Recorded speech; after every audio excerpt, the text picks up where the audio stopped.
ForksDVD.com. Define the Terror Squad for me.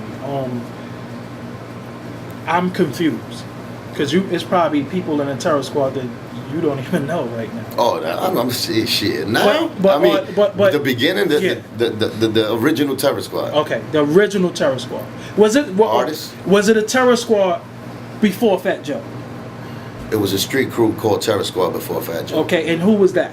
But when Joe got on, as far as like what you would know about the Terror Squad, its first two artists would be Keith Nutt.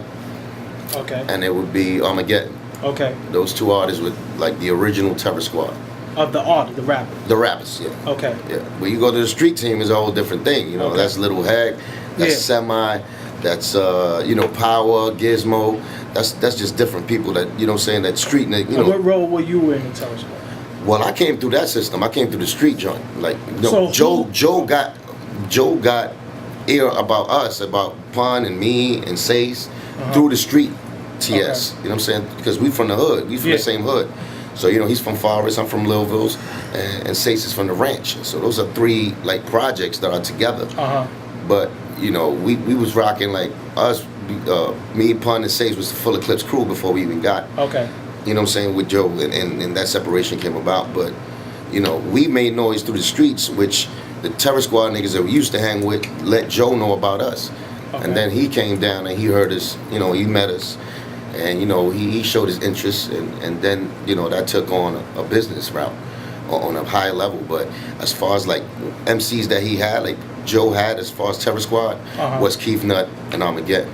Okay. Then after that, Pun came in, and you already seen the change when the Punster came in, and then he just took over. You know what I'm saying? He took over.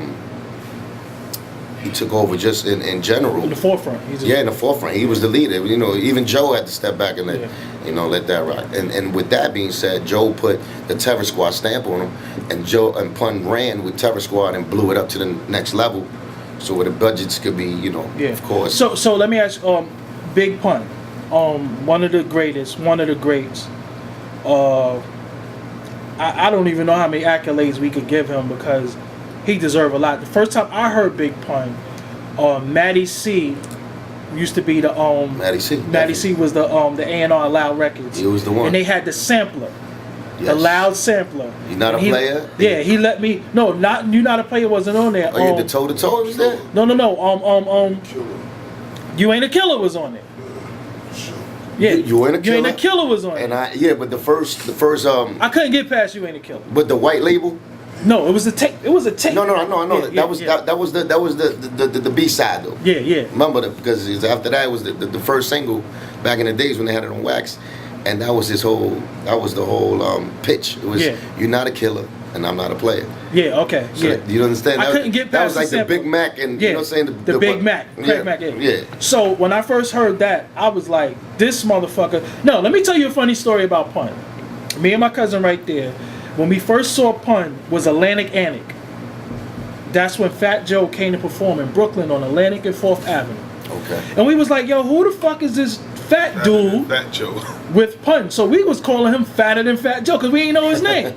So we used to say, yo. A lot of people didn't know. Yeah, we used to say, yo, Fatter Than Fat Joe. And we saw him in the videos too. Then we saw him in the videos. Then we saw him at Rap Pages, had a showcase. Lehman College. Yeah. And Fatter Than Fat Joe rap. Right. And we was like, what the fuck? Lehman College when they came out of nowhere too. Yeah. I was on the radio one night though, and I heard Pun, because you used to call him Big Dog the Punisher, right? Yeah. That's what I kept calling. It's like, yo, Fat Joe got this kid named Big Dog the Punisher. Ooh. Yeah, Moondog. Moondog. Yeah. So we was like, Fatter Than Fat Joe could rap like a.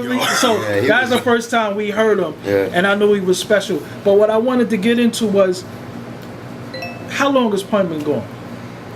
It's already been, it's 2000, man. 12 years. 12 years since Pun been gone.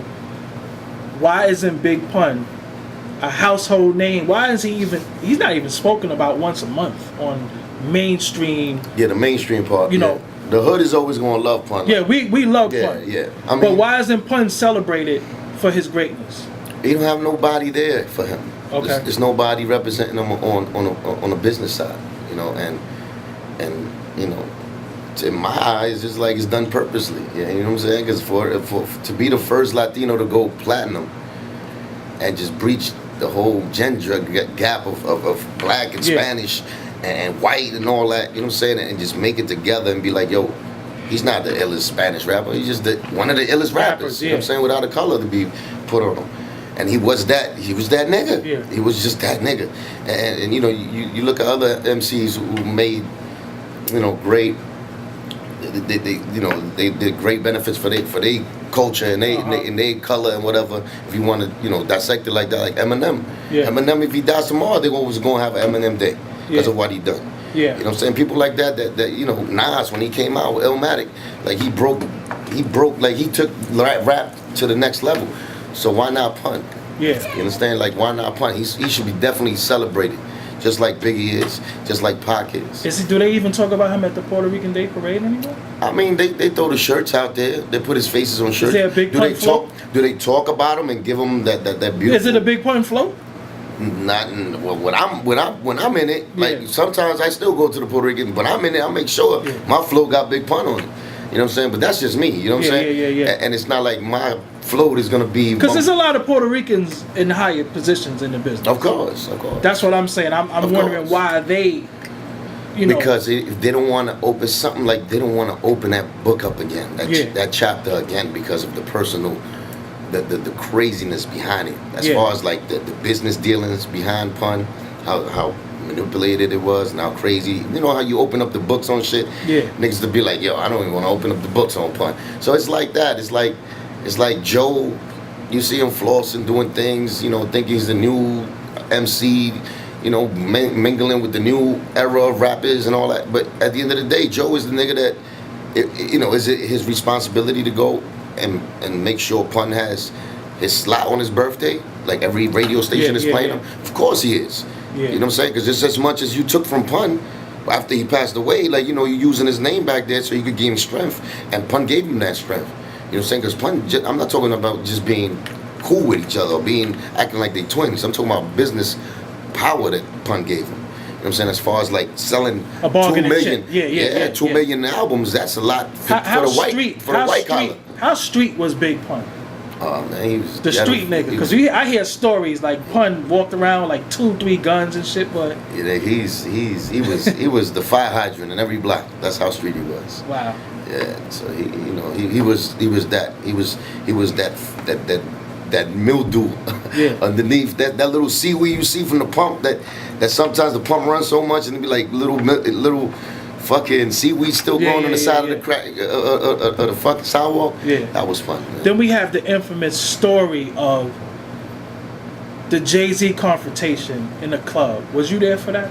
It wasn't, but it was, people got it twisted with that. It was 2 altercations with Jay-Z. It was that one, the club in Carbons. Yeah. That was a whole different thing. That was, Jay-Z wasn't even there.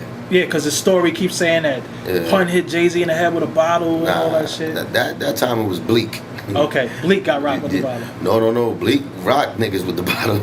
Oh, somebody from Terror Squad? Yeah. Oh, okay.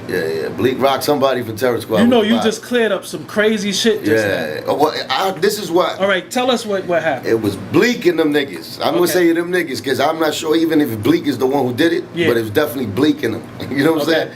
That somebody from, you know, at the time, our camp, Terror Squad, niggas got rocked with a bottle. Niggas came back to the VIP bleeding, and then after that, niggas got it popping. That niggas started chasing, like, the whole Rockefeller niggas out the whole Carbons, the VIP. And, you know, some other niggas from Rockefeller got hit with bottles, and they got fucked up. They got chased out, you know. And that was what happened, though. Okay, yeah, because we keep hearing somebody hit Jay-Z with a bottle. Nah, Jay wasn't even there. Yeah. Nah, Jay was there in some other shit, though, on the tour. Okay. I think it was it? Who tour was that? Was it LL's? No, I think it was somebody else's tour. I know Luke and them was there performing. But one of the tours that we was doing, they had a little private meeting. I think it's because of after that situation that happened. And then you know, Joe and Pun went to meet him inside a room. And you know, Jay was, you know, I'm a track star inside the room, know, around the couch. Okay. And you know, that's what I know. You know what I'm saying? Those are things that probably everybody don't know, but I know. Okay. You know, and, You just put some shit out there. Yeah. Big Pun and fucking Fat Joe ran down on Jay-Z. but he was by himself too. But you know, I don't give a fuck. That's the headline right there. Cuban Link tells a story of how Fat Joe and Big Pun ran, and those some big niggas. Yeah. That's what I'm saying. Who wouldn't run around the couch? Yeah, so you lost, nigga. You lost by default. Yeah, but you know, in Jay-Z's defense, you know, at the end of the day, Jay did see me one time in a DMX listening party, and he came up to me and he said, "Yo, Cuban," and I said, "Yeah, what's up, baby?" He goes, "At the end of the day, it was never personal." Yeah. Like even with Pun's beef with Jay was never personal.